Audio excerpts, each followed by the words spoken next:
First thing is this, I want to be very clear this morning.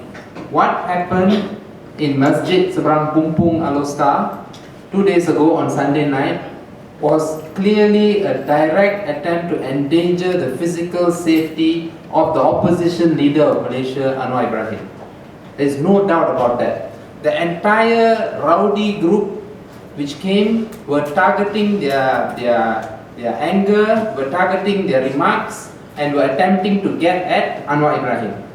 And we are talking about the parliamentary opposition leader of this country. Now, we have no doubt that UMNO is behind this, because we know that Perkasa is a close ally of UMNO and a mouthpiece of UMNO. Why do I say that UMNO is behind it? Because this shocking incident cannot take place unless UMNO allows it to happen, because UMNO controls the strings of government in this country.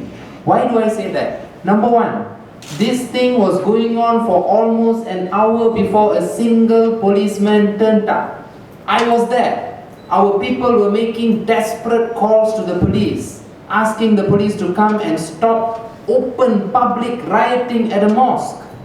I saw the desperate calls being made. Not a single policeman turned up. You know when they turned up? Almost 1 hour after it happened. And they sent about 4 or 5 officers who just stood there. Okay? There is no way this can happen unless there are direct instructions or indications from the authorities. Don't protect the opposition. The second thing is this. This happened on Sunday. What action has the IGP taken? Who has been arrested? Who has been questioned? Not a single word from government leaders. While they have been going on ad nauseum about some 2 boys who insulted Najib and Rosma's photograph, not a word about this shocking incident of rioting and violence targeted against the opposition leader of the country.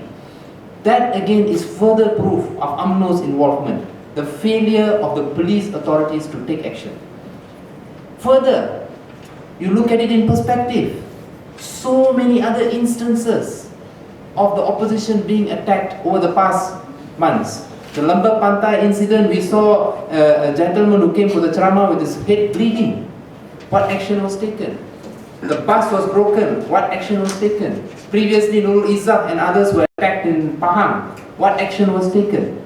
In short, we are today able to tell you categorically that the authorities are withdrawing protection from the political opposition in this country as part of their strategy to stop the opposition on their march to Putrajaya.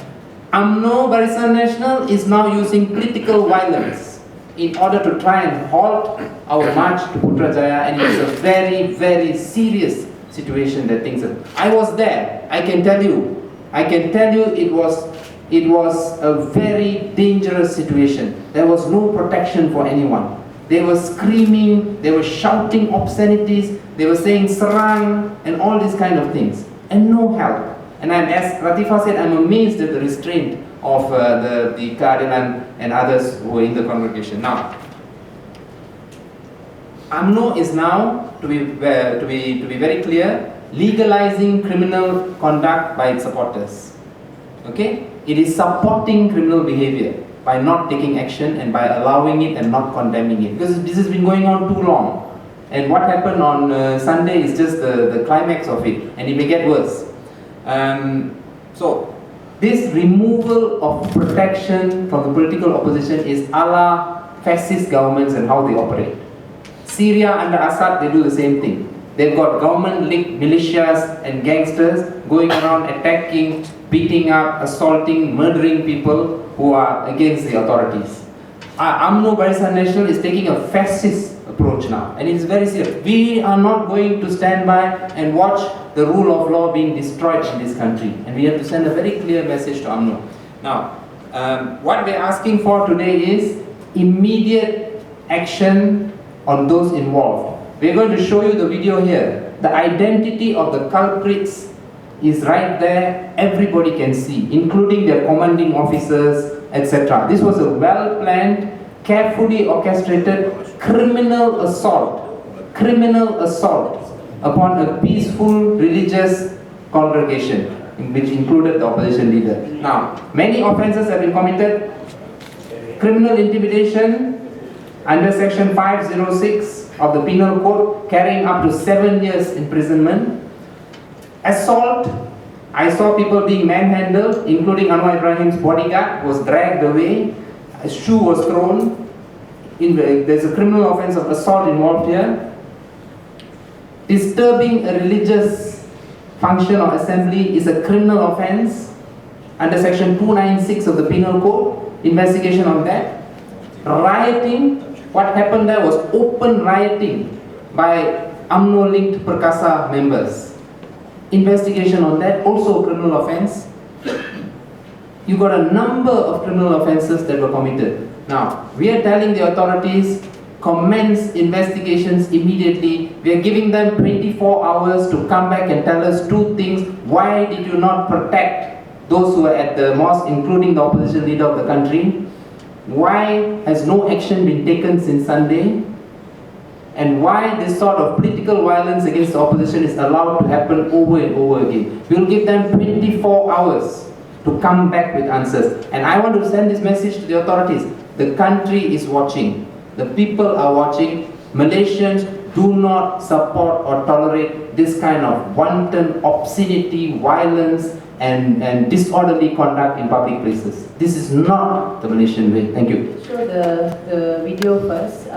In any case, just to add a bit, Perkasa has already admitted proudly that they participated in that incident. They have no qualms about admitting it. I think they've already said that. Okay, I think we can play the video.